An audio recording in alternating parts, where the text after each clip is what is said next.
We are live. And thanks to the mighty Philbert, we have an intro music. And welcome to the Rabyd Nation. So we have that. Welcome to the Rabyd Atheist. I'm your host, Ed Raby, a former pastor turned atheist, now compassionate anti-theist. Welcome to my channel. Thank you all for stopping by tonight. We have a video reaction of Can Christians celebrate Halloween? I'm kind of heading in the direction, seeing Dave at Captive Desk is kind of this, reacting to the worst videos on YouTube. I decided to head in a direction on most Saturdays reacting to the worst pastors on YouTube. So that's kind of where I'm heading.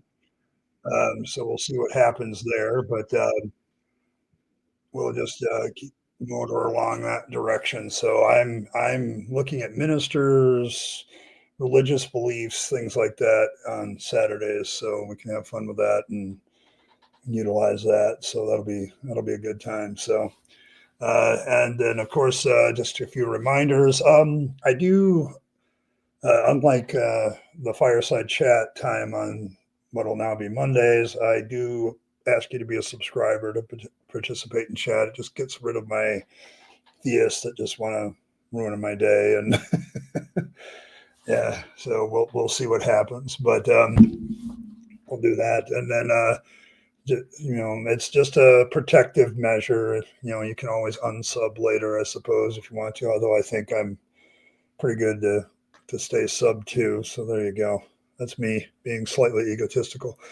But so that's kind of what we're going to do on Saturdays, is I'm going to find a pastor talking about whatever, and I can analyze not only the BS of it, I can also look at what they're trying to do as a pastor and as a minister. What are they trying to achieve with their sermon inside their congregation? Because pastors always think that way. They're always looking at how what they do affects all that. So, they're trying to initiate change in their congregation or stability, depending on where they're at. So, and then, of course, there's a goal in chat. If we hit that goal, I will wear the hat chosen by the poll for the rest of the stream. So that's my polite way of asking for money without having to beg for money every 5 seconds. So there you go. There's that. But let's get a roll call. Let's see. We have Fred. I'll get back to Fred's comment in a bit because we want to remember what, and then Triple E was here earlier. And then Wolf Sinclair, Anne Marie, Martin is here. Let's see, Evan is here.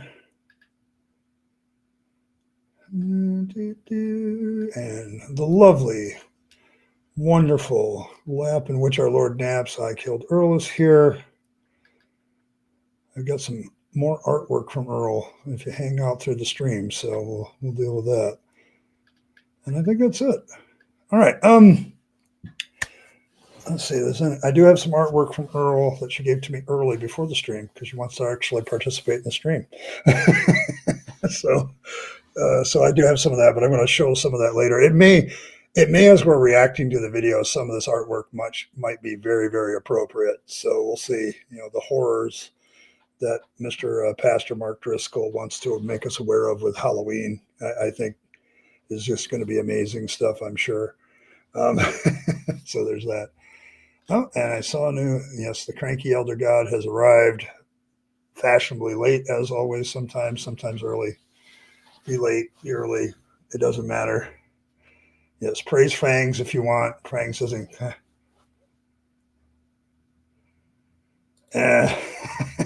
Well, the thing is, Evan, my Tuesdays just get so busy anymore. It's just gotten ridiculous. So Monday's just a better day for me. I apologize if that causes you were the first one here. It was the wrong timeline. Okay. But yes, but I apologize for those of you that like Tuesdays and I'm moving to Mondays, but there's just too much stuff that happens of a family nature on Tuesdays. So I just let's move it to Mondays, and then I'll miss less streams. So hopefully there's just not even that. So we'll see. But let's get into our guest of honor here. And I need to find my earphones so I can actually hear Mark as he talks. I've watched this video once, and I don't do trigger warnings. Yeah, Martin puts it, but it's a 5-minute video, and I don't know how somebody is so gifted that they can push so many buttons so quickly. But Driscoll is definitely one of those. Driscoll is definitely one of those. So you don't need to show up with money, man. Anybody's welcome here. I do that to keep the streams going, but as I've said many times before, if you can't afford to give to me, don't. Just don't. Go pay your bills.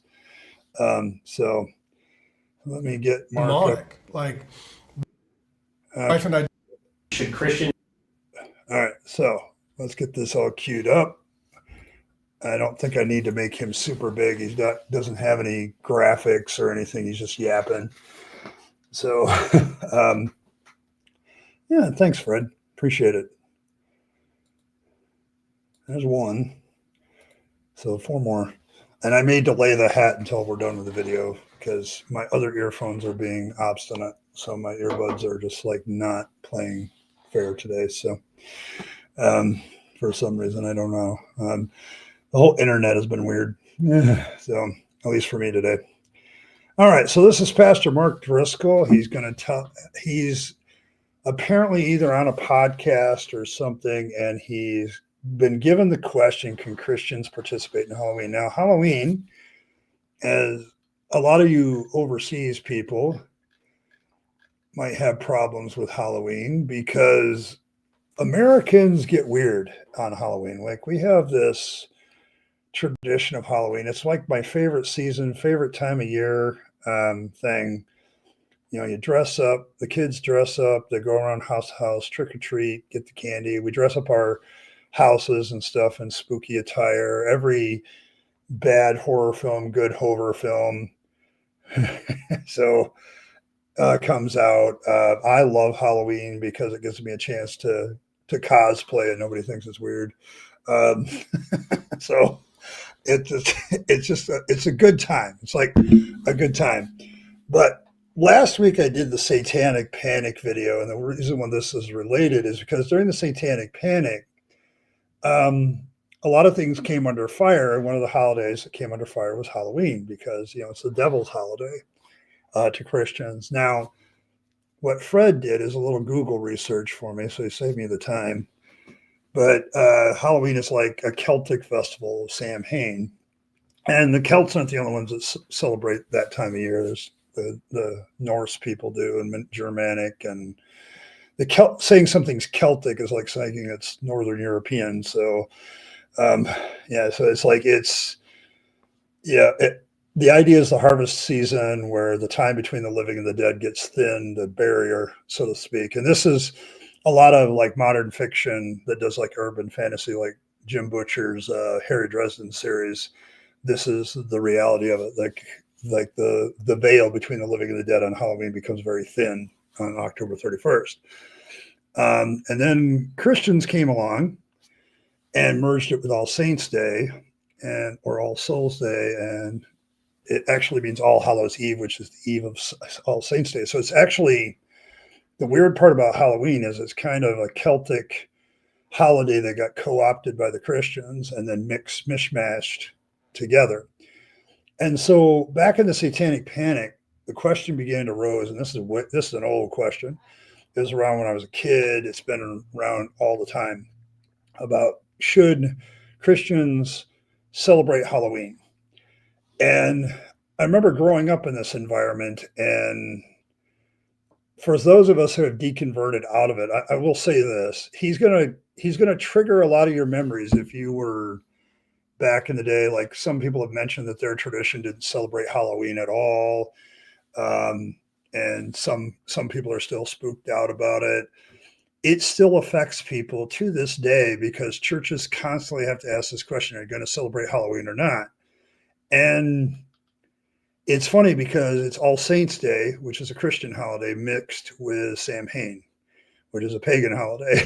So, um, like Anne Marie points out that like Seventh-day Adventists don't celebrate, and her hubs is still spooked by it. So I can see that.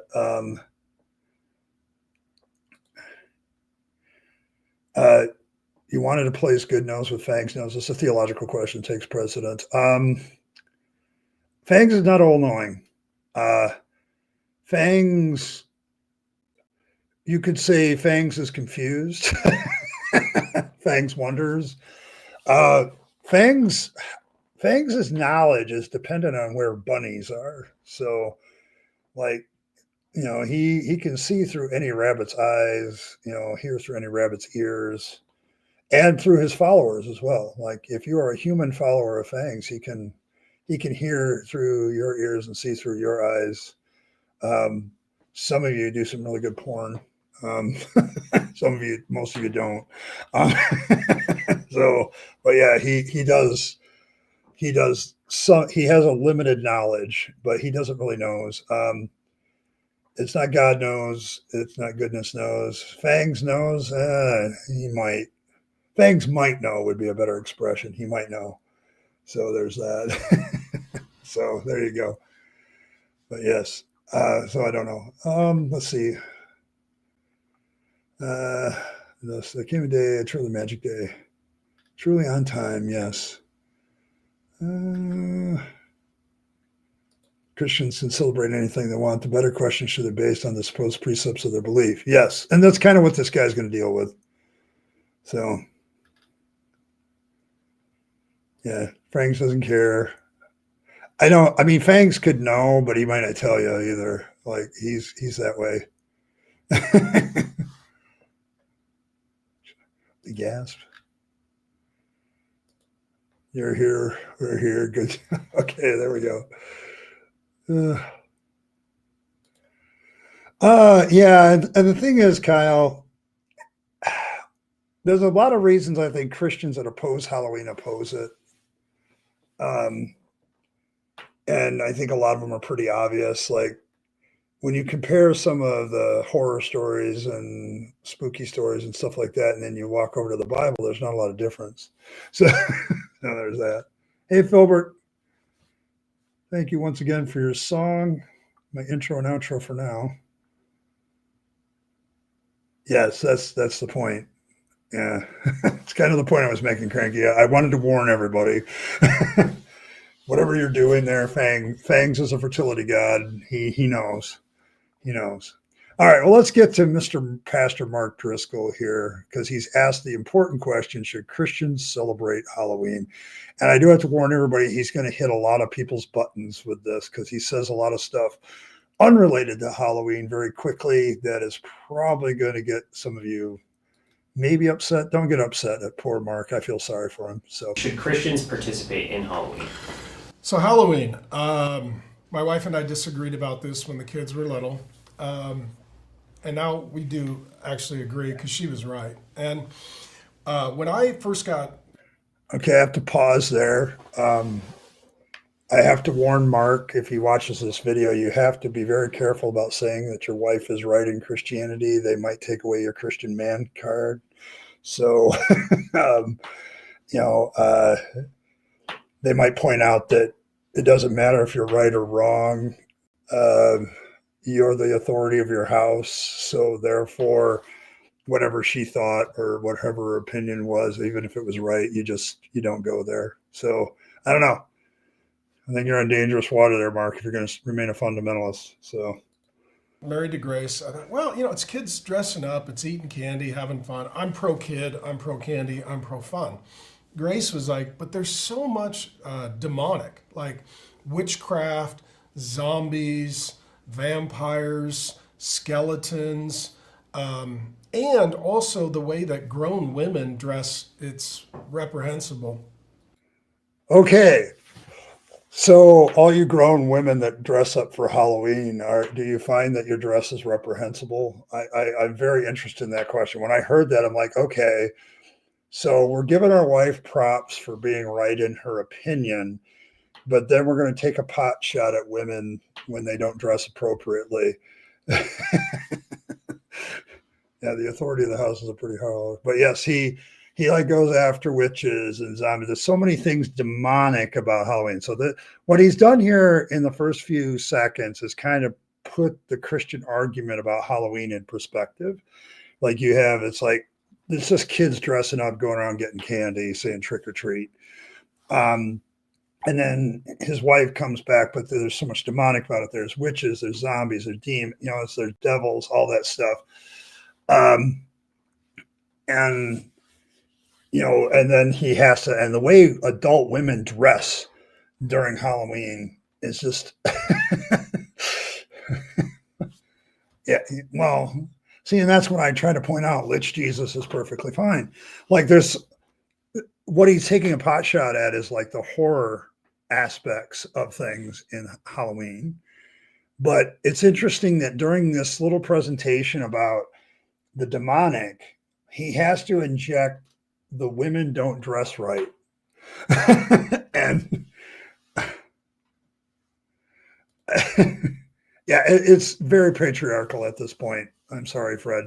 I tried to warn all you. I don't do trigger warnings, but I wanted to make all of you aware that this guy is going to say some stuff that is patently wrong and quite frankly bigoted. So like he's like saying that Sam Hain is demonic is already wrong. Like the pagans do a lot of things, but what Christians have successfully done is they like say, well, paganism is actually worship of the devil. And so he has to live with that framing that they have done literally for centuries. Okay. Some of the justification of wiping out pagans in Europe was, they're actually worshiping demons and stuff like that. So when you have a theological viewpoint that you're right, okay, and you're serving the true God, all the other gods aren't really gods, they're demons, which was a popular view that got started a long time ago, then anything that's in their holidays is demonic. And the problem with Halloween, as Fred pointed out, is it's like you've got the pagan elements, you got the Christian elements of All Saints' Day Eve, and you slap them together. So, yeah, there's that. My kids would go trick-or-treating until they had first spilled the blood of the Yeah, I know. Yeah, he doesn't have to lick them if he doesn't like the way they dress or something along.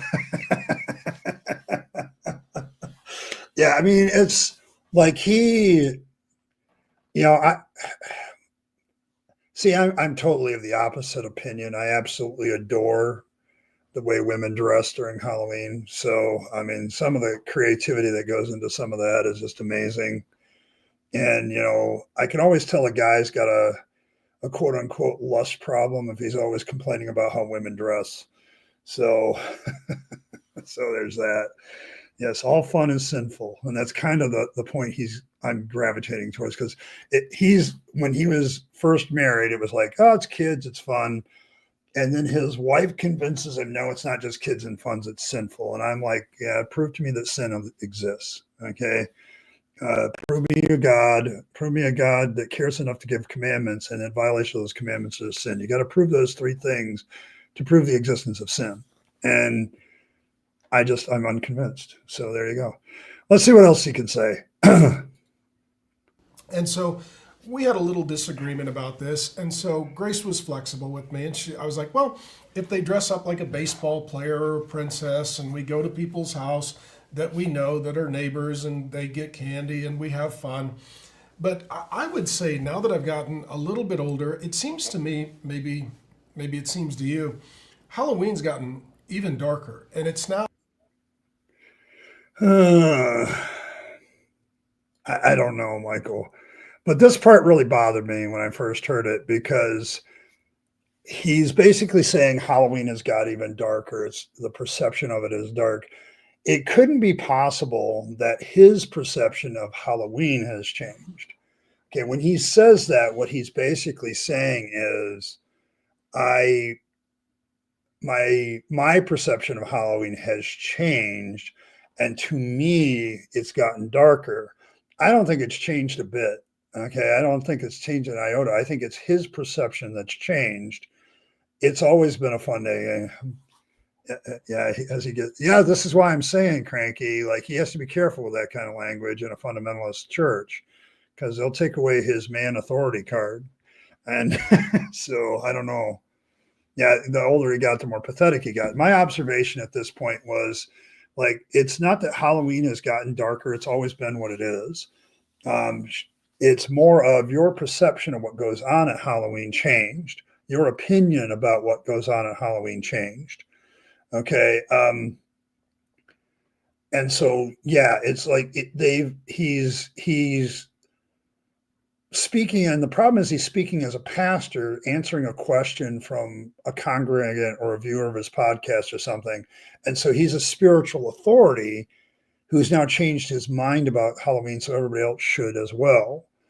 Okay, so you got to remember the authoritative aspects of being a pastor are present here. And so he's definitely heading a direction where he's basically saying, now I've changed and I think everybody else should consider and change with me. Okay, so it's perception. It's his perception that's changed, not necessarily that Halloween has changed. I don't think it's gotten darker. I mean, I'm sorry, I grew up in the 70s and 80s, and 70s, 80s horror films were pretty dark. They haven't really changed anything but the special effects and the video quality has gotten better over the years.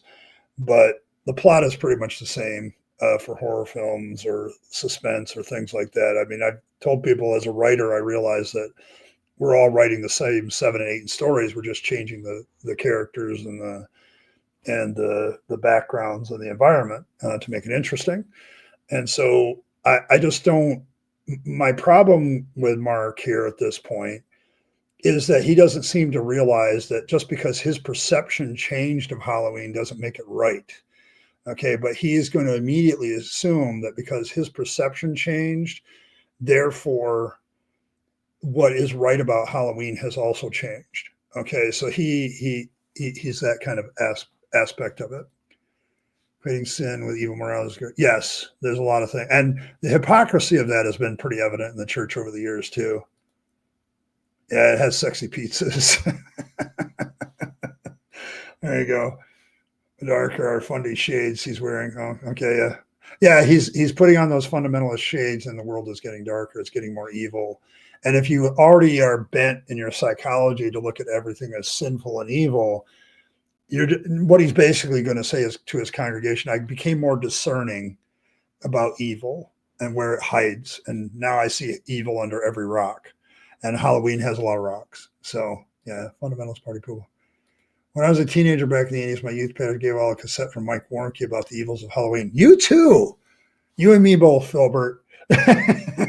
So, yeah, there was some really shitty arguments there. Mike Warnke in the 80s made a lot of money.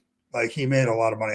I really wish somebody had done an expose on like the Satan Seller and his cassette tapes on Halloween. And, he was the one that really pushed it in the 80s that people need to stop doing this. And it was all sensationalized. And he was a satanic cult leader. So therefore he knew. And it's like, no, I don't know. Funny when you Chunky boy, fangs be praised. Named Marble because he's white and black patterns. There you go. See, and your fundy brother is secretly a follower of fangs and doesn't know it. That's the same thing. Just like all of us are secretly believers in God and don't know it. So there you go. But yes, Mark doesn't seem to realize that maybe it's his perception that's changed about Halloween. And he doesn't want to make the assumption that maybe his perception is wrong and his wife is still wrong. No, we're not going to do that. So there. It is a celebration of darkness and evil, and it's going back to its pagan roots of witchcraft and demonism. And I was thinking about it the other day. I've got grandkids now. Okay, so in that 2 brief sentences, it tells me he has no idea what Halloween actually is. He has a perception of what Halloween is, but he has no historical understanding of how old Halloween is or what it was used to celebrate. It's a harvest festival in a lot of cultures, no different than Thanksgiving. And so it's like, the idea of the veil between the living and the dead being very thin. You got the wild hunt coming out, you got all that stuff coming out. And I get that, but he is labeling it all witchcraft and demonic. And I'm like, I don't think the pagans that, if I had a pagan in the room like Decibel 19, he's a pagan, he would probably object to this statement by Mark. Because no, I'm not serving demons. I'm not serving, and witchcraft. What's wrong with witchcraft? Like, it's like it's like it's one of those things where I just think it's these people that go against the Christians that go against Halloween just often don't understand what the holiday is even about. So they're doing a disservice to another religion. Surprise, surprise. And they're going after it in a different way. So it's like, dude, what are you doing? Like, it's like you don't even know what you're talking about. At this point, I'm like, you don't even know what you're talking about when it comes to the Halloween holiday. And like, it has evolved over the years. Okay. It still has the element of fun for kids. You can separate that out and not have the rest. So yes, darkness and evil. I'm a fan. Yeah, it seems like it's more of a celebration of childhood and imagination. We can't have either one of those, Fred. Imagination is the most evil thing that a believer can have, because if you realize you can imagine a God like Fangs, then what about Yahweh? Is he just another person's imagination sometime a long time ago that we just, so that's Fangs giving with a lip. There's a reason they follow the latest trend. Or revelation. Yeah, that's probably true, Wolf. There is definitely that element in Halloween, like whatever the trend is. Like for a long time, the trend was quit being so legalistic about things, and let the kids celebrate Halloween. But there seems to be a rise in the people like Mark here that are like, oh, I've see it. So there's so much evil in it. We need to get away from it, And so there's that. You're not catching the end of the show. I'm 28 minutes in, man. I'm an hour yet, probably. So there you go. But yes, so there you have it. So he's now seeing evil everywhere in Halloween. So let's see what else he thinks is evil. Now, and the two boys are just starting to walk, so they're at eye level. But if you take them into a store, even now at eye level, you've got goblins and ghosts and ghouls. You've got skeletons. You've got, sort of moving witches and cackling and dark music. And it's like, man, that is. I have to ask the question if he's actually read some of the darker parts of the Bible that I bring up every year at Halloween, like the zombie horde that comes out when Jesus is crucified, the witch that calls up the ghost of Samuel, the dry bones. If you want horrific imagery, there's some places in the Bible that are horrific imagery. Okay. Like every genocide, imagine what that was like. Use your imagination. See, this is why I say they try to cut off your imagination, because if you like fill in the visual picture in your head of some of the stories of the Bible, they're pretty horrific themselves. So there's that. Say Triple E. I told you my brother about your deconversion. He sympathized with your position as a deconverted pastor and now all the time investment loss. Said you hope found somewhere you knew to belong. Yeah, I think I have. I'm here. Let's see, my Philbert says my wife is a pagan. She calls bullshit the same. It's all been about false socialism and protection for the crops. Yes, exactly. And like he's creating it into something that it is not even. Don't worry, you can go off topic here. It's kind of, see, this is what Triple E, this is what chat tries to do to me all the time. They try to get me off the subject. And so you've been successful in doing what chat expects. So you're good. Yeah, he's not even close to mid-range yet. He has, he's going to get better. Yeah, you're not allowed to use your imagination you only are allowed to use it to believe what they've already told you to believe. Okay, so it's an interesting position that theists find themselves in, because they can only use their imagination to reinforce belief. They can never use it to question. So there you go. It's got to be like terrifying and traumatizing for a little guy, because he doesn't know that all of this is just sort of imaginary make believe by. I'm not trying to be rude, but your kid probably has a better understanding of imaginary make believe than you do.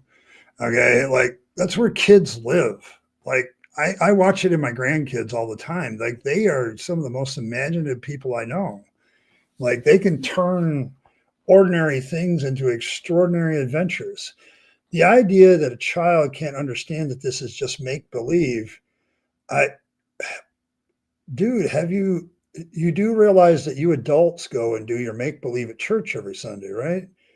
Like, it's like we can't have them understanding make believe about Halloween, because they might draw the 2 and 2 conclusion when they get older that, when I get together in church and we talk about this guy walking on water and taking breads and loaves and turning it into meals, and cursing fig trees and all this other crap, that maybe that's imagination too. Like, we can't expose children and tell them, yeah, that's make believe, because somehow, maybe, just maybe, they'll figure out other things are make believe. I'm sorry, I've watched kids; they have a better understanding of what make believe and what real is than I think some adults. I think we lose the ability to be as imaginative of them in some ways. So yeah. Driscoll, even the combination of Catholics during All Saints Day, All Souls Days with a month-long answer. Yes, I don't think he does. Like the Day of the Dead and all that stuff are very interesting concepts. But yeah, the Catholics absolutely injected a bunch of this stuff into Halloween. So it's not satanic. But then again, he's probably I think he's a fundamentalist Protestant. So he probably has some video somewhere about the Catholics and why they're not the true church. So Dragon Rider, it's a real problematic place that Mark Driscoll puts himself in, because he's showing that he doesn't understand stuff. So yeah, imaginary make believe, like, that's comedy gold. Like, he's sitting there worried about whether his little guy can understand that Halloween is made up, but somehow he takes him to church and says that that's real. Okay, so it's like, and I get it, the theists out there are going to be mad at me for saying that, but I'm like, you have to prove that what you do on Sunday is different than the make believe of every other mythology. Like, you have to prove that, and a lot of you don't bother, and then you wonder why people like me come in and criticize you for it, because it's like, you're sitting there worried about whether your child can understand the imaginary stuff, that this is all unreal on Halloween, and taking them to church every Sunday, telling them stories that have no verification that they even happened. Like, and we know some of them absolutely couldn't have happened.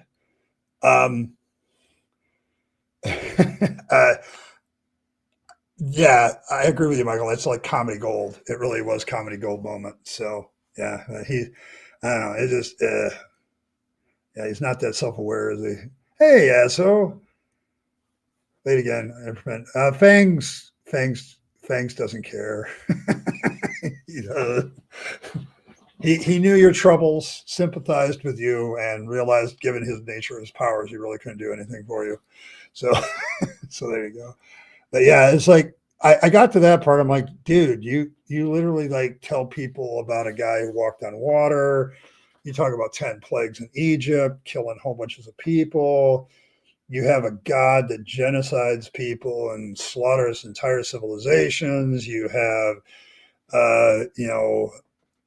a God that burns people alive in Sodom and Gomorrah and turns them into ash. You have God that brings out a zombie horde, and you're worried about what Halloween is going to do to them. So, yeah. I mean, freedom. You just criticize. I can only have. All right. Let's see if we have any more. This is a 5-minute video, and I'm already like 25 minutes worth of criticism of it already, and we're only like a minute and a half in. adults who want to terrorize them. So when it comes to holidays in general, let me get Whoa, whoa, above whoa, it all. whoa, whoa, whoa, whoa. Adults who want to terrorize kids. Aren't you kind of assuming a lot of people's motivation when it comes to Halloween? I I mean, you're demonizing a whole group of people without any evidence as to what their motivations are. Like, I get that, like, as pagans would point out to me, Halloween, as celebrated in America, has completely gotten off its pagan roots as well as its Christian ones. But at the same time, it's like, really, dude? Like, you are assuming a whole bunch of things about a whole group of people that you have no proof of. Yeah, you're very scared. Yeah, Martin's very scared now. Thanks for the donation, Martin. Appreciate it. That's two. Three more to go. And then what hat is winning? The Newsboy hat is actually winning. So yes, divine blackmail. Yes, not mention talking animals and a woman turned into a pillar of salt. Yeah, he's like worried about how other people will use his kids' imagination and they won't realize that it's fake, and then yet he takes his kids to church and all that stuff. So there's that. But yeah, it's like you're assuming a lot of motivations behind the people that do Halloween. I that they're all trying to just corrupt kids. That's just amazing to me. Because different Christians in different periods of time, they protested different holidays. I'll give you another example. So the Puritans, Christians, they worked on Christmas to protest Christmas because they were against celebrating the holiday because of its pagan roots in Saturnalia, which was a Okay, so all you've told me is that the Puritans were bigger pricks than I thought, and I already thought that they were pretty big pricks. So, like, yes, that is true. The only people that have criticized Christmas and tried to get it banned and actually succeeded in America's history have been the Puritans. Like, there's a 10-year period, I believe, where the Puritans banned the celebration of Christmas in America, where they were in their colonies. So it's funny to me every year when the Christians talk about we're trying to ban and get rid of Christmas. I don't give a damn. I like Christmas. I get free shit. But the only group of people that I know of in North America that's been successful in banning Christmas has been the Puritans. So yeah, so you got that. Too funny is what the troubles though. Yes. So, but yeah, he's speaking facts that different Christian groups have taken target at different holidays because of their pagan roots. Any pagans in the house that start to feel offended, just, you're welcome to vent in the comments. I will gladly hear your comments because he's going after you pretty hard. Let's see. That was a Christian school. The girls' bathroom was soap and ours didn't.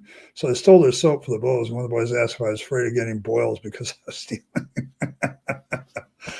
I don't know. You might get it. You might get accused of going in there for something else, but I don't know. It's hard to say.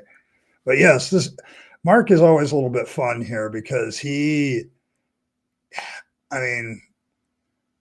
guy can't be trying to be more American, I guess, given his background. But I know you can't make this. See, the thing with religion is, I say that a lot, Kyle. You can't make this shit up because they say stupid shit. And like Mark has said stupid shit since he started this video. So you got the convicts. Yeah, we got the Puritans. You got the convicts. I think the Australians got the better end of the deal. They at least got people that were fun. So there you go. pagan Roman holiday.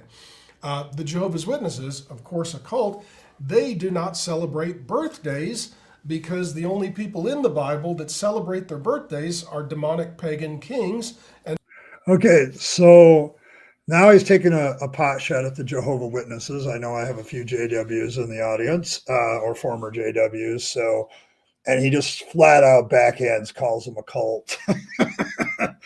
I'm starting to get a pattern with Mark Driscoll because this is like the second video I've been there. He has a very narrow view of what constitutes Christianity, like that narrow way and few there be that find it. He's really taken that to heart, and he thinks he's right in the center of that doorway. Um, so, um, but the J Dubs don't celebrate birthdays. I've never, because he's given the reason because all these pagan kings celebrated their birthday, and it's like, well, so what? What does that have to do with anything? Yeah, that's what a pastor in a cult calling out JWs as a cult. Yeah, I mean, like his Christian beliefs are very cultic. Like he's got some stuff here that I would just, oh, dude, like he just backhanded called the JWs a cult without even taking a breath. Like it wasn't even an afterthought. It was just his train of thought. Like I find that very, very interesting. Hey, Brad, good to see you. Yeah, I'd be humming too. So, yeah, I'm going to start reacting to more pastors because they're so much fun. And as a former pastor, I can tell you what they're up to too. Yeah, it's population. Difference between a cult. What is it? A religion is a very large cult. A cult is a very small religion. So,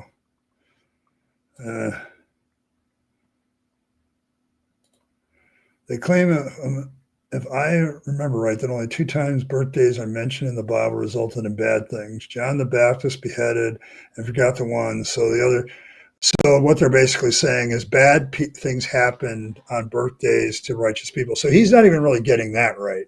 So, okay, I mean, when you make up shit for a living, I guess you can just keep making up more shit. So there you go. There you go.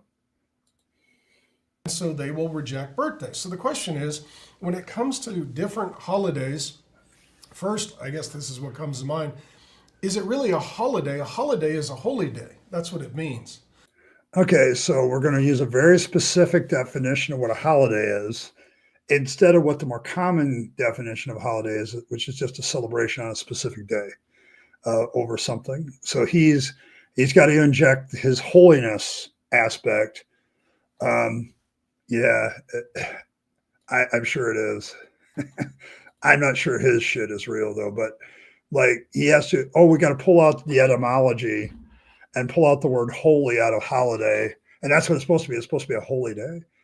And it's like, dude, you're using a very specific definition that not everybody uses. So, I mean, I get this is whether Christians to celebrate Halloween, and he's probably going to come to the conclusion, no, but it's going to be bullshit reason.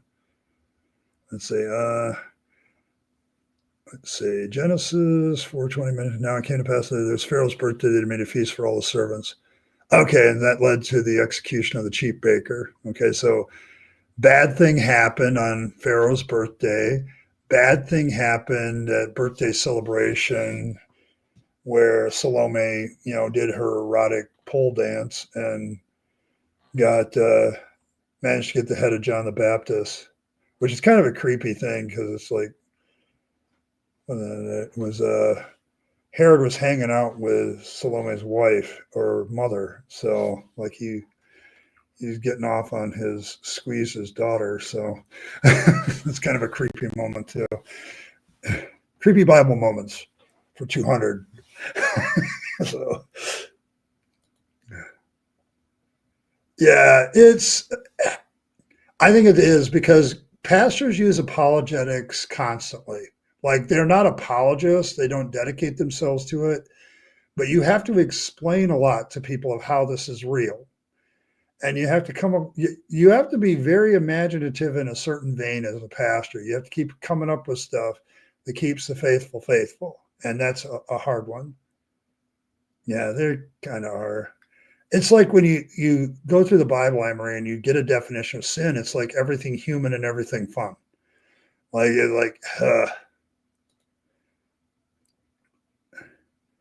Yeah, okay, yep. Yeah, that's the one that ends with it, but yeah, Salome. So it's like it ended up, because I know that story in particular, is used to bash so many things outside of Christianity, because John the Baptist, this righteous dude, when I think he was kind of just a nut job, um, who pissed off the wrong people because he didn't know how to keep his mouth shut. Uh, you got erotic dancing, you got a party, you got a birthday. Yeah, we shouldn't be doing any of that. So it changed a long time ago. Yes. Yeah, you can't have it back.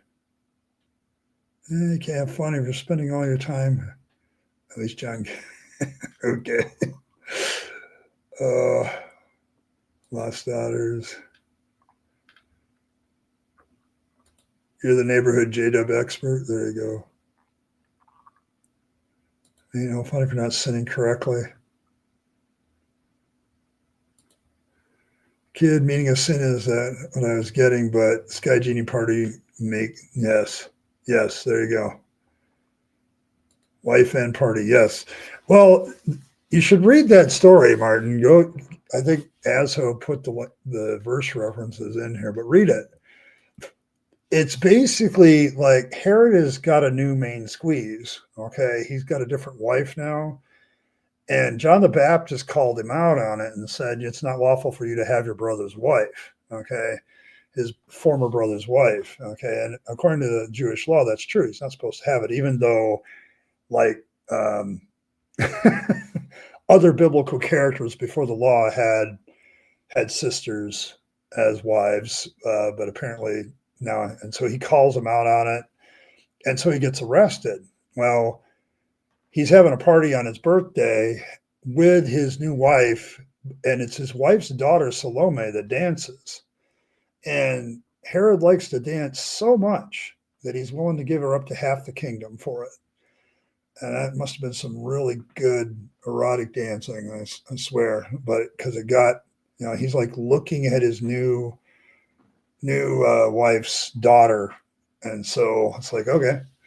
But yeah, I mean, not biologically related, maybe not, but there it is. So like it's probably his brother's, it's like it's his niece.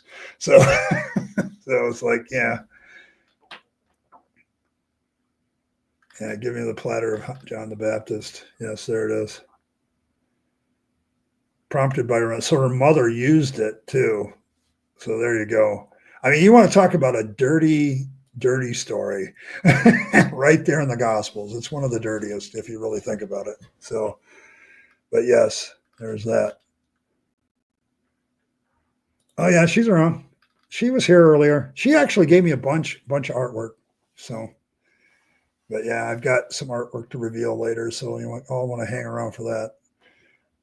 But yeah, so we have Mr. Driscoll here, like redefining words. So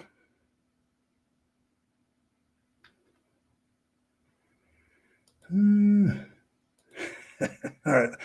Well, we're never going to get through this. Here we go. A holiday or a holy day would be like Easter, the resurrection of Jesus. Or Whoa. Time out. All right. Any pagans out there know what Easter is about from a pagan point of view? Like, he seems to think that Easter is truly a Christian holiday and all the rest of these are pagan and they have pagan origins. And I'm sorry, for us Fangsology people, and for those of us who are members of the Church of Fangs, who follow Fangs, we know what Easter really is about, bro. It is a celebration of our Lord and Savior, the Lord Fangs, who nibbles on all of our hearts. It's a fertility holiday. That's why it has bunnies in it. It's literally about spring. It's why it's got the chicks coming out of the eggs. It's like, it is literally the beginning of life. It's a fertility holiday. And it's okay for Christians to co-opt a fertility holiday and turn it into the resurrection of Jesus. But it's not okay for some pagan elements to come into Christmas or Halloween to be a mixture of the two. Dude, are you that lacking in self-awareness as to what Easter was before Christians came along? So I do not understand it. I don't understand it. But I am sorry, the most sacred holy holiday to us in fangsology is the coming of the Easter Bunny, which is really fangs, okay, coming to leave us eggs and presents and candy. And you Christians have come in with your Jesus and taken it over. And I don't understand it. I don't understand how you can be lacking in so much self-awareness to think that Easter is a holy day that wasn't also a holy day to other holidays. Oh my God. Like he's picking and choosing. Ugh. Christmas, the birth of Jesus. A holiday, a holy day, most assuredly would not be Halloween. There's three categories: receive, reject, redeem. I've used these for a long time. There are certain things that a Christian can just receive because it's good or morally neutral. There are things that we must reject because they're just evil and wrong. And there are things that we can redeem. For example, there's no such thing as Christian abortion. Okay, here we go. I warned you all at the beginning. He's going to hit all the hot button Christian fundy issues. Okay, and this is where he's going. Like, there's stuff we can just receive because it's morally good or neutral. There's stuff we reject because it's evil, and then there's other stuff that we kind of have to redeem. Like we have to fix it and save it. Okay, so there's that.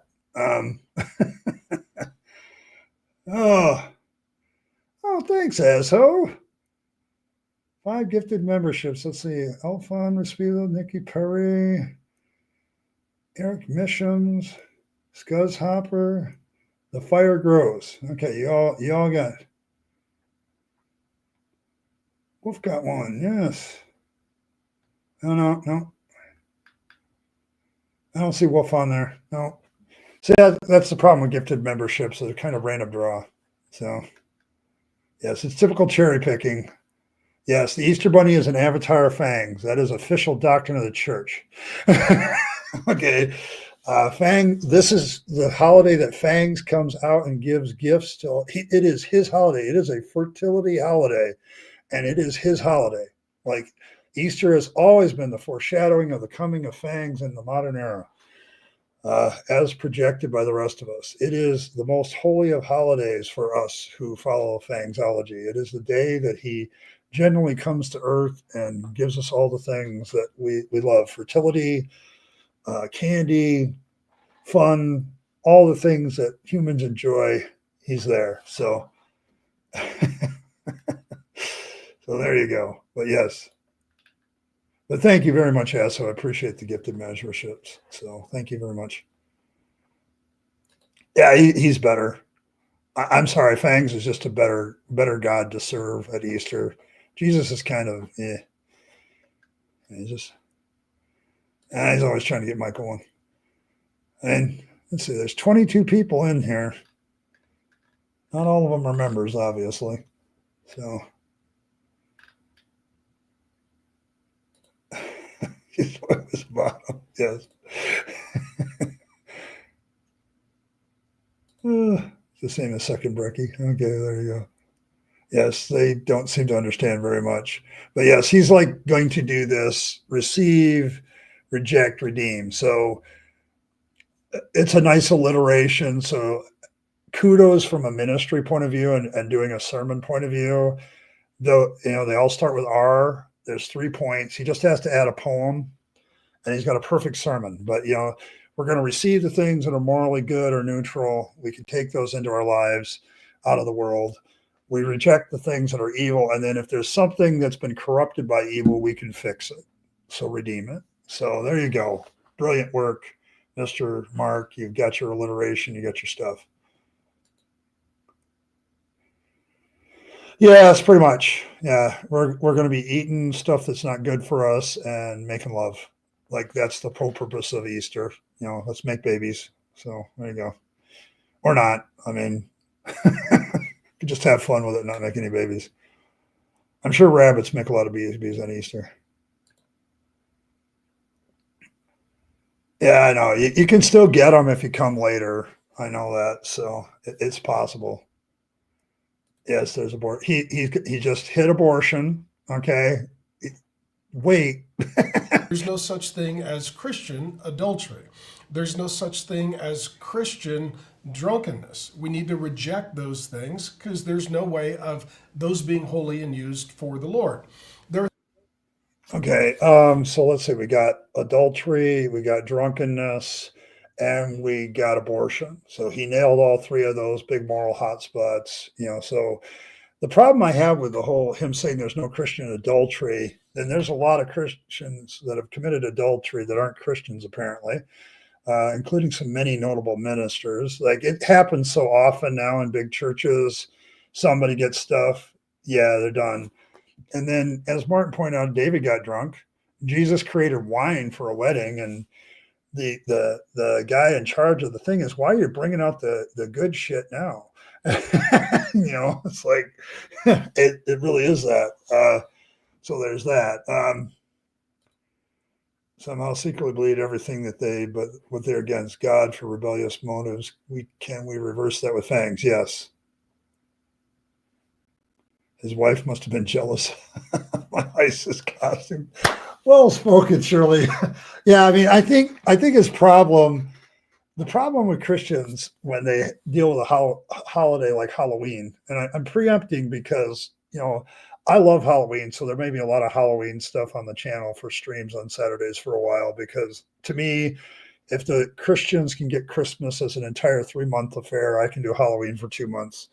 So, but yes, the problem they have with it is it points out their hypocrisy. I think really what they don't like Halloween about is because it really points out a lot of their hypocritical moments. And so, but he's already nailed, if you're pro-choice, if you commit adultery or drink, you can't redeem those activities. There's just no redeeming qualities in them. So some do need adultery insurance. There's actually funny story, Merlin. When I was a pastor, there was an advertisement that came into the church mail, and I'm sure these still exist. Okay, I want you to understand, I'm sure these still exist, where it was giving me insurance in case of moral failure of one of the members of the staff. And I'm thinking to myself, I'm the only flipping staff member in this church. But yes, that insurance does exist. Like if you can take out insurance on your own ministry that if you fail morally, you'll get a payment. So so that you can transition to a different job. There is insurance out there for that. I know. Who'd have thought it? Was a righteous man who drank. Oh, you mean Lot?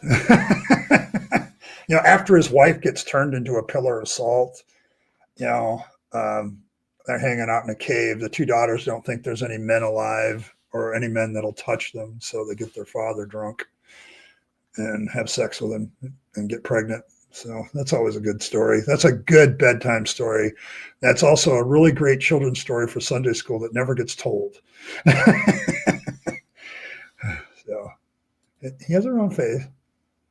And it's like, thanks. There you go. And then Azzo's at it again. No Christian now, just professed Christians who commit adultery. There's a difference, apparently. Yes.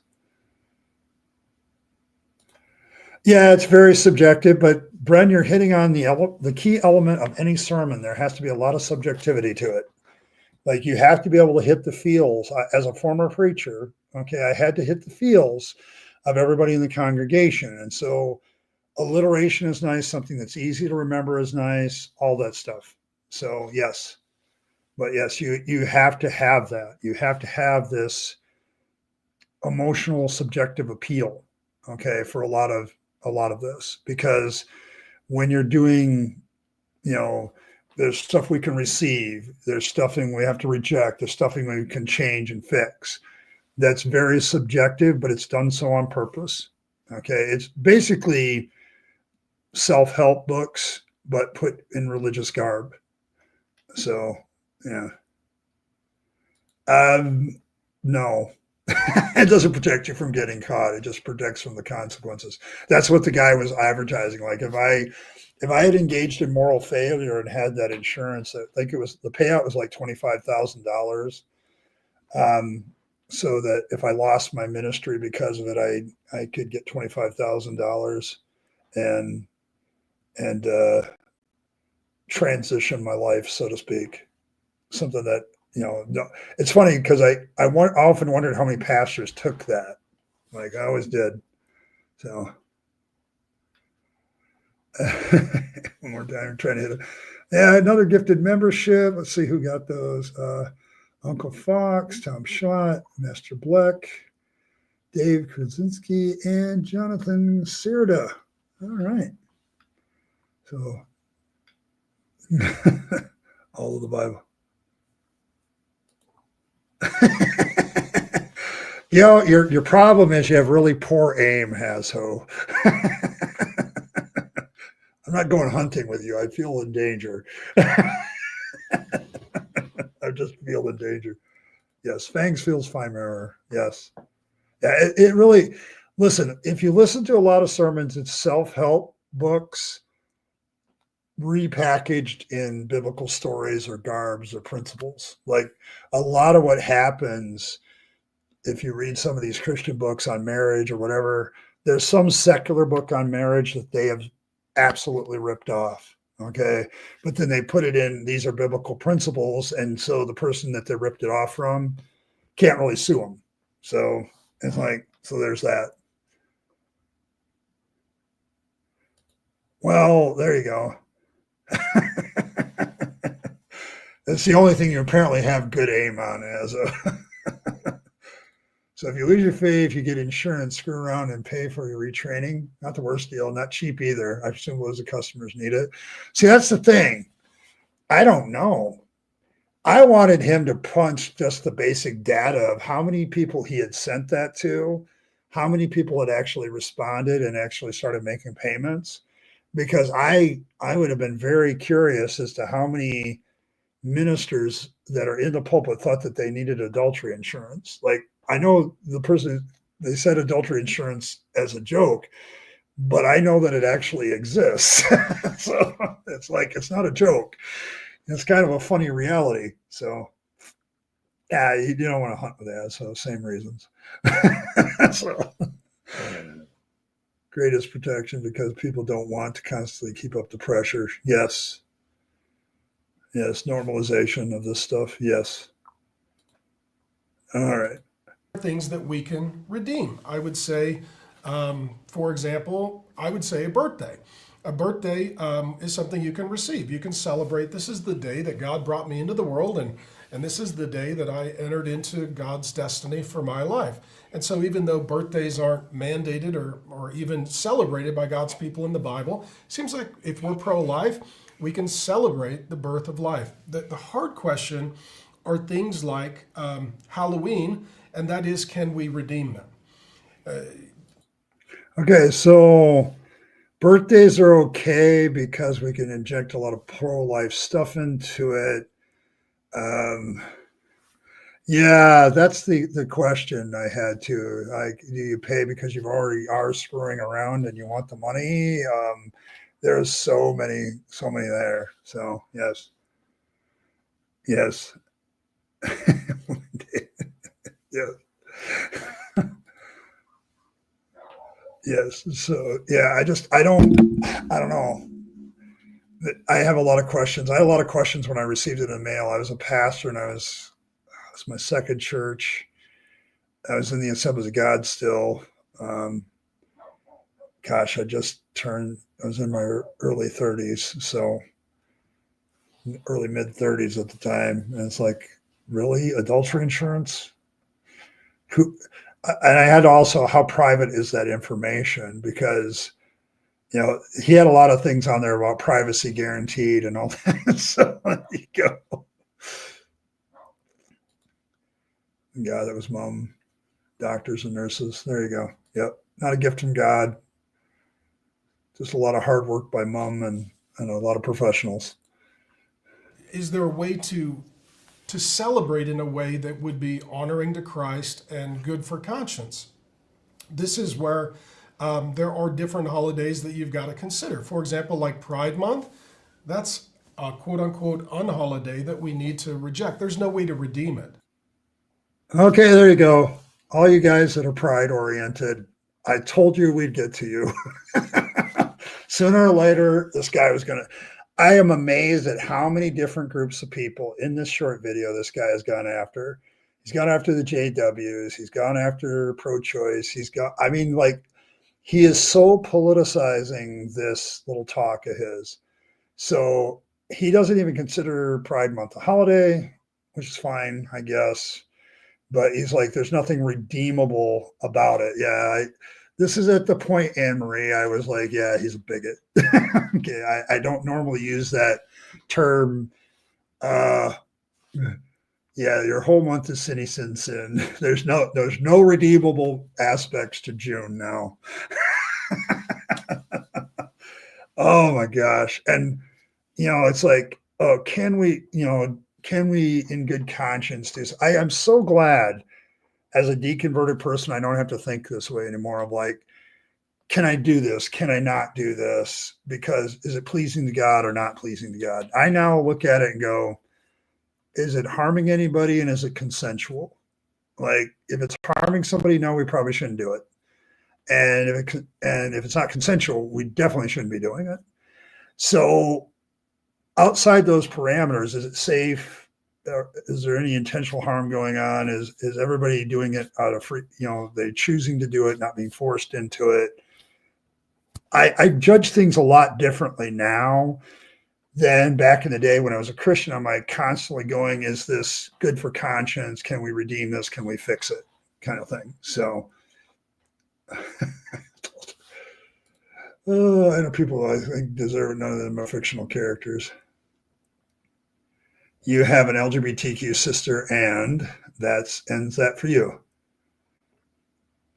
Mark's making many more mistakes. Yes, he is. Like, but this video, Ray, is just the entire epitome of the fundamentalist Christian movement in here. Like, every time they talk, they got to throw this stuff in, like every single time. So,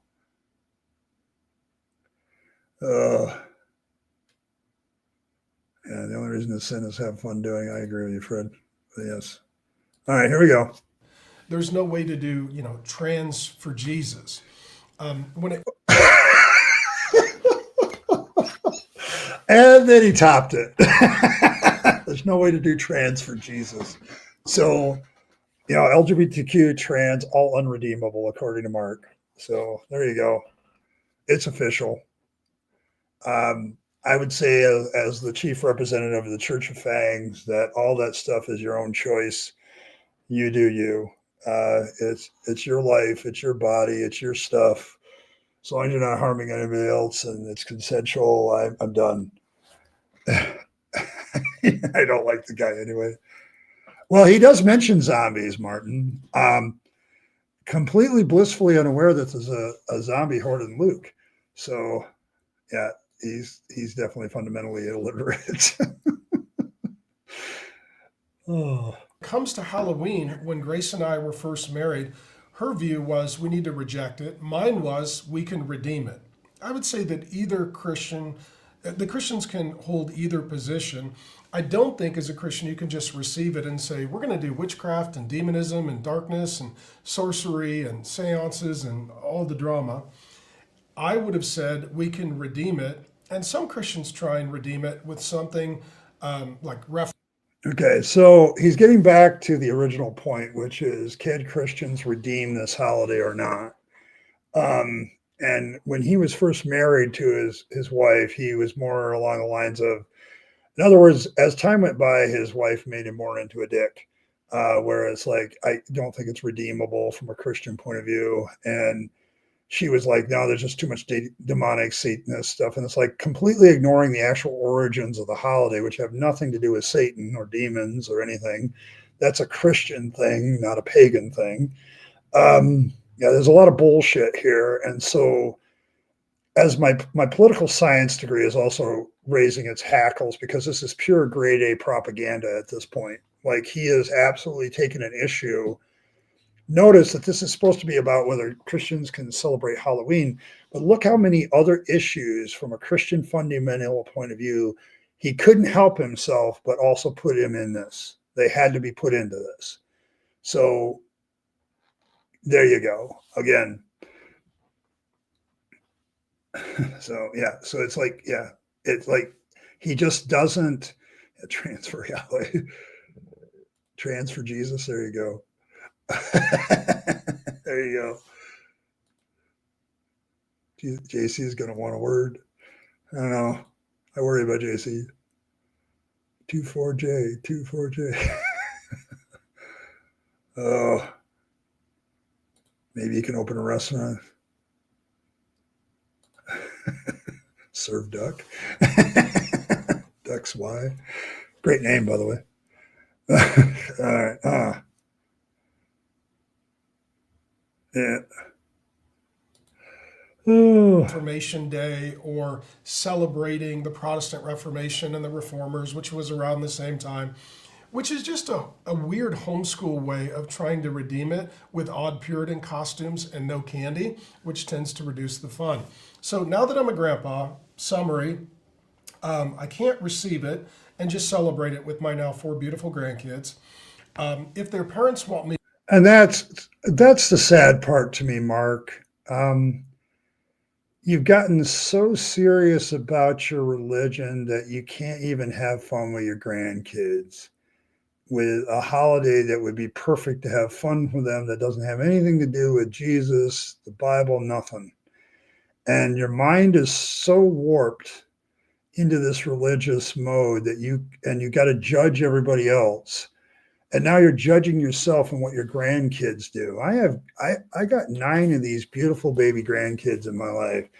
And all I want to do is have fun with them so we make some memories. After I'm gone, I want them to remember me as the guy who had fun with them. And you can't even do that, dude, now that you're a grandpa, because of this bullshit that you believe. I feel sad. So I don't know.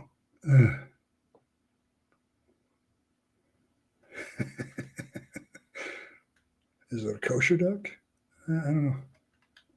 Yeah, it's see, this is the thing, Anne-Marie. It's like they can't just talk about Halloween, because there was so much more that he could have done with Halloween, like look at its pagan roots. And then there's a lot of like other Christian content creators that have taken like a more liberty middle ground on Halloween, because they realize it's not a satanic holiday. Like, it's not demonic. It's like there's a lot of folklore behind it. There's a lot of paganistic practice behind it. It's a harvest thing, the wild hunt, all that stuff, which is designed about cleansing the earth. You know, like there's a whole packle of things that people believe that go into this holiday outside what Christianity has done to it, by the way, which, as somebody pointed out, the Catholics have combined it together. You know, in Latin America, you know, they have a celebration of this sort where Catholicism is mixed together.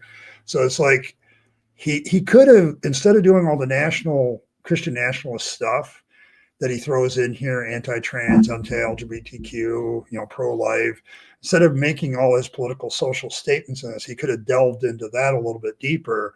And then I would have respected his opinion more. But right now he's just doing Christian talking points, and it's propagandish. So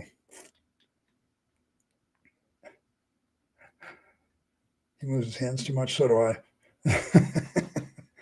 Yeah, funny party put. What worries me is that the kids are probably bigoted as he is, and his grands are fated to be the same. Yes, this does worry me. Though I do think Dennett was right when he said it's harder and harder. You really have to isolate your kids now from like everything, because social media, all that stuff just gives you different information than what your parents do. So Halloween and more Hollywog. I'm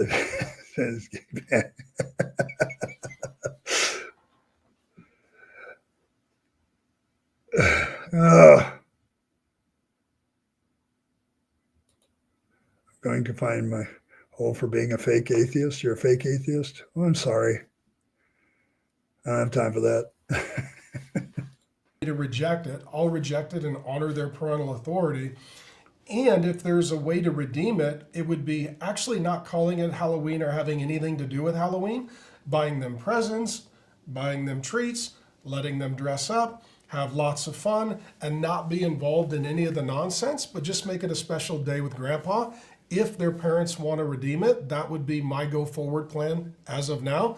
Because my kids are all grown, we're not dealing with it, but it was a divisive point in our marriage early on.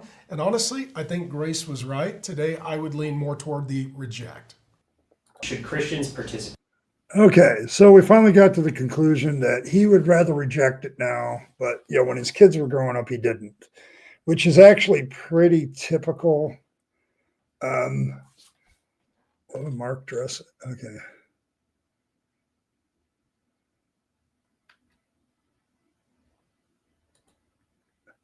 Oh, that's not very nice.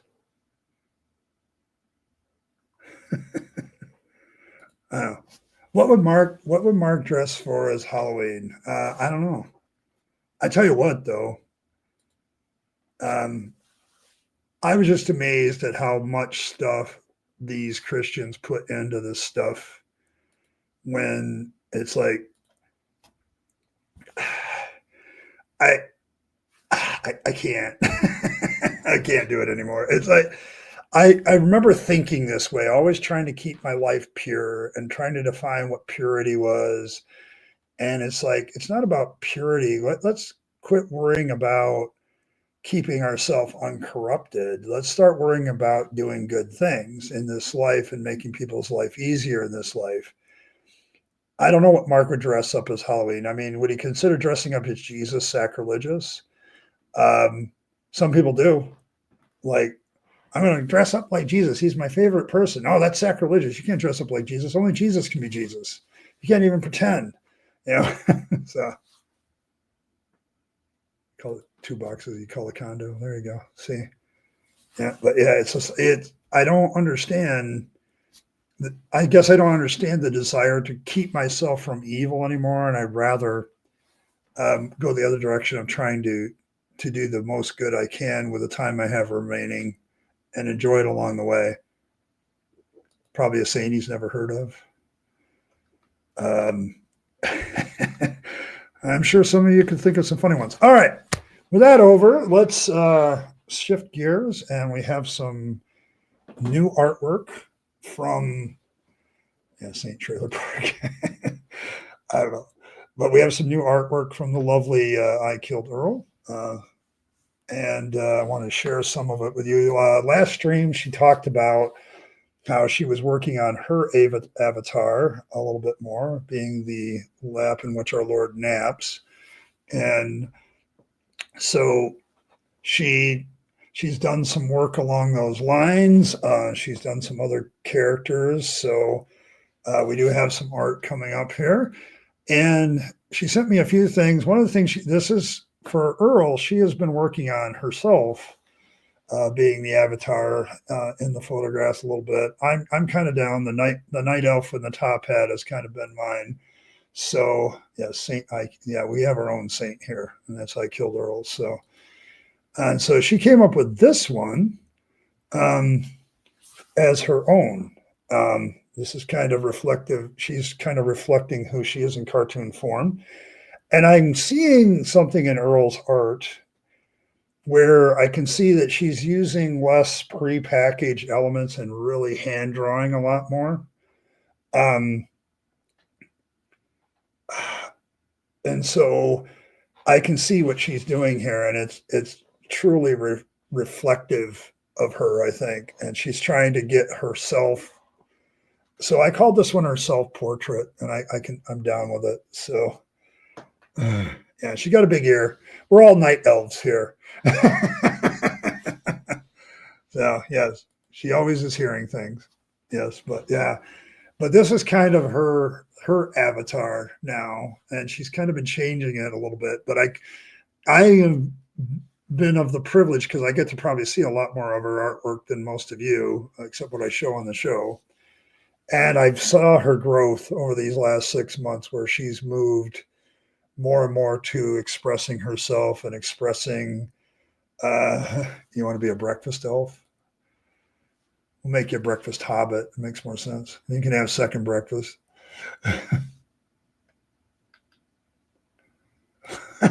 We need to buy Earl a booty star to go for.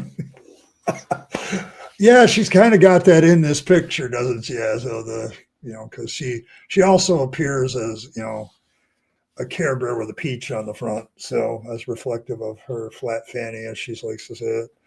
So there's that, but there's that.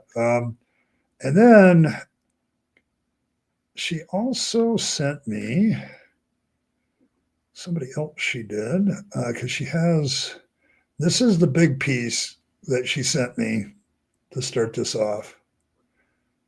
So she took that avatar and reconceived herself in our world. So there you go. I call this one Queen Earl. She didn't give me a name, so yeah, she's very honest about her butt. Yeah, so she is very honest about that. But this is she went mushroom on this one, and I don't know. So you don't mind the change to the Hobbit? There you go. You can have second breakfast then. Yeah, Kyle, she was the first one to observe that I kind of look like a night elf, and she sent me the picture of the night elf from World of Warcraft, and I said, well, okay, that's fair. So I don't know if she did shrooms while she was doing it, but yeah, it's definitely takes center stage. But this is Queen Earl in her world, and I kind of like her world. I want to go move there. Mine's kind of shitty right now. So. But yes, so she's been working on her art. I see more and more Earl and less like pre-packaged stuff. She still does AI to get ideas down, but she is definitely drawing some things herself now that are coming out very, very well. So, but yeah, I kind of like this one. There's a whole bunch of opportunities in this one to get thumbnails for videos and live streams, and so the dwarf actually she sent me that's not a dwarf.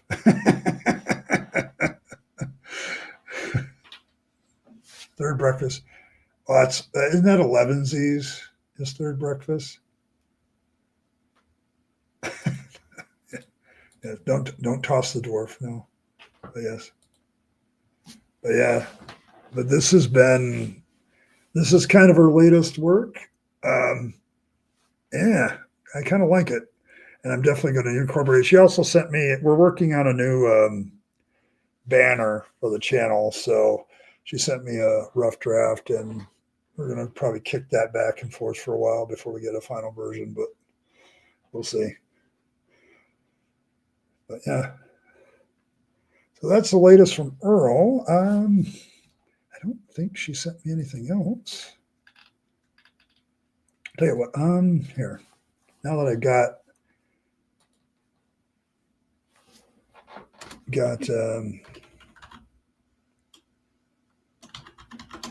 I can show you what is going on with the banner, because I got rid of the video of what's his face.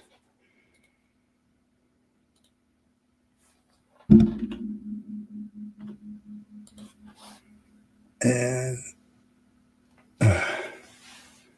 if you'll notice that we've started incorporating a lot of you into the channel, because you guys are what make this channel work. So, so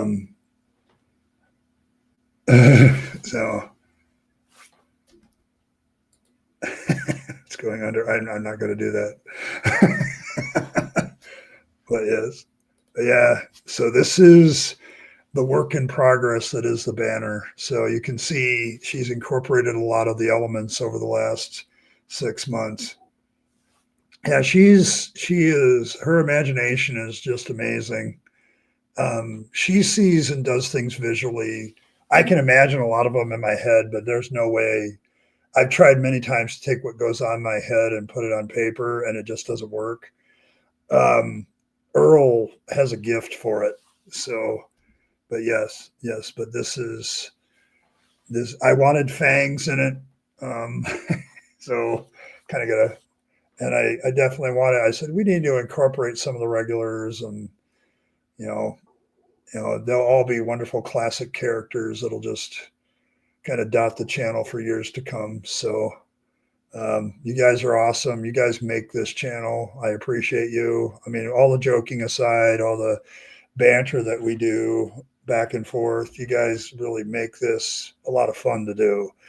And if it wasn't for you guys, I probably would have given up on YouTube a long time ago. But it's really been a good experience for me, and our my collaboration with Earl and the mighty Philbert coming along and giving us a theme song, and it's you guys that make this channel what it is. There's a lot of channels out there and stream, but you guys give it the flavor it has, and I appreciate that so much. So it's like, but yes, this is where we're kind of headed.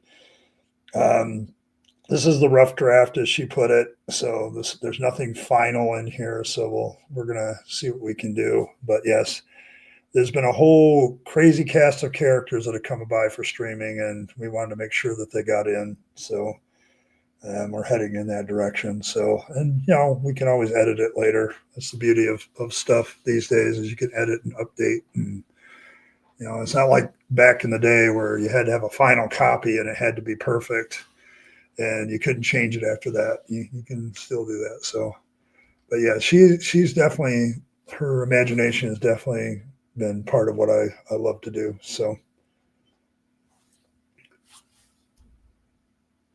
love things yeah, it says a lot. Yeah, she's this is probably for Fangs. It's starting to get more close to his final form that you'll probably see if we publish the book, or when we publish the book. This is going to be closer to his final form in the book, because we have to have, we want a consistent Fangs throughout the entire story, every illustration. So there you go. Beautiful. Okay, there we go. Everybody's gonna have fun and think at the same time. Nope, there isn't. Yeah, I mean, you guys are great. I love all of you guys. It's you make it fun. I think the biggest thing with our chat is a lot of us just don't take ourselves very seriously. I mean, you have a good sense of humor about yourself. You can usually have a lot more fun. So some people just take themselves way too seriously. Enough the sob story. It's not a sob story.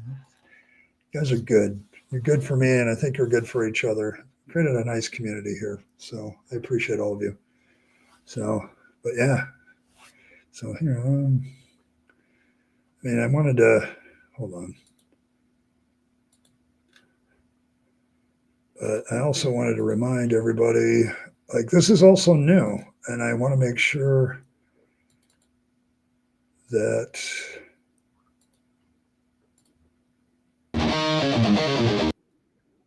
okay, so I wanted to also give props out to the mighty Philbert for the Rabyd Nation theme song, because I'm going to use it as an outro.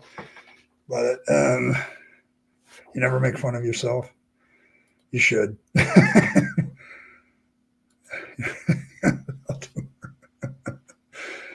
Seriously, without nothing. I'm totally serious about myself. I'm a very, very somber person. But yeah, I wanted to give a shout out again to the mighty Philbert for the Rabyd Nation theme song. He definitely nailed it. I'm going to play that again. We'll talk a little bit more, but I want to play it in its entirety again, and then from now on it will be the intro. Probably all the streams for a while. So I'm working on some video for it, but the song is classic, and I wanted to play it once again, and then it'll be my outro today too. So, but yes, he definitely nailed this, and I absolutely appreciate the work he did in making this song. So here we go.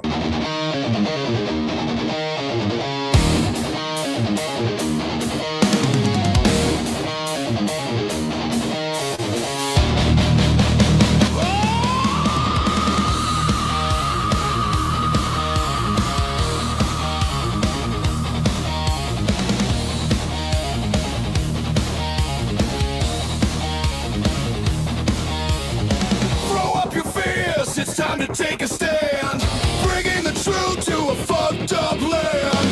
We've had enough of the lies and deceit. We're done for good with the toxicity. All hail thanks, we are the Rabyd Nation. All hail thanks, we are the Rabyd Nation. All hail thanks, we are the Rabyd Nation. We are the Rabyd Nation.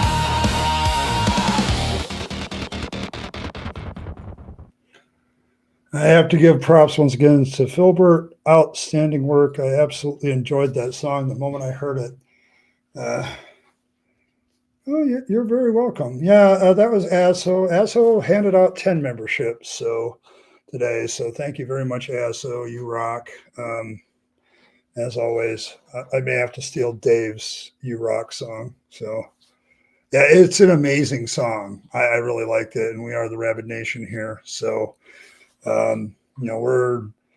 I've been dedicated my channel to normalizing atheism and normalizing deconversion, and often I have to take on theists to do that because some of their attitudes about it. So, but yeah, it's an amazing song. I agree with you, Ron. But yeah, he did that. So that's going to be my intro song. I'm also going to probably use probably the first 10 seconds or so when I start doing videos again as a video intro. So I just got to find the video part to both of these. And once I do that and add it to the song is absolutely excellent though. So, and I appreciate it. Very heavy metal. I don't know what normal is either. It's setting on a dryer. Phil Lambert rocked that. Yeah. So, but you're welcome to the membership. Yeah. ASO's been handing him out. He's been shotgunning it, trying to get some of his favorite people memberships, but he's missing. Yeah, so hit the buttons, everybody. I do want to thank everybody, but I think I'm going to call it a night. I had a very late morning. My phone decided to die, so me and Verizon spent an extra hour and a half talking at the Verizon store, and by the time I got home, it was like noon. So slept for 5 hours, got up, and this is early morning for me, and I just did the show. But I want to thank everybody for a great stream. Evan says absolutely, we kind of nailed it. It was good. Just a reminder that Christians spend a lot of time trying to say they want to talk about an issue rationally. They get it wrong. Mark Driscoll got what the holidays about wrong. He got a lot of the other holidays wrong. Shirley Noble points out that he got Easter wrong. Has nothing to do with the resurrection of Jesus. Another holiday Christians stole or co-opted with or worked together with, or cultures bump into each other and cross over, and that's fine. But yeah, it's just a great stream talking about Halloween.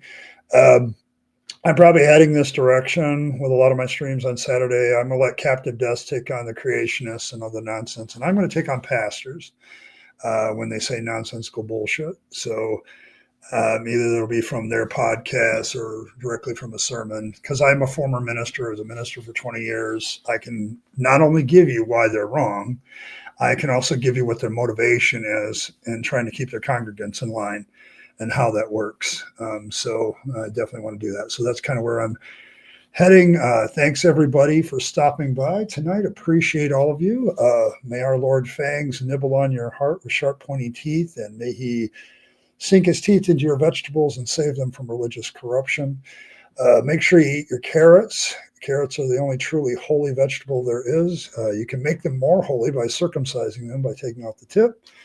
And make sure he nibbles on your hearts on a regular basis to make you more and more like him, an atheist deity that doesn't care about being worshipped because he doesn't demand it, and draws strength from a lack of worship and a lack of belief. So he's one of only two deities in existence that draw strength from unbelief. So make sure you honor him for that. And we'll have to remember at Easter what a holy holiday this is. So for us, so thanks for that. And as always, folks, thanks for stopping by. But also, make sure you live your best life. You only get one go around, and then it's over. So take all your time, your money, your opportunities, all the things that you have, and give them to yourself. the people you love and care for and to make this a better world. You will be happier if you do so. And don't waste some of the trappings of religion and faith. That's a dead end. I speak from experience. And as always, everybody, thanks for stopping by. And I will catch you next time.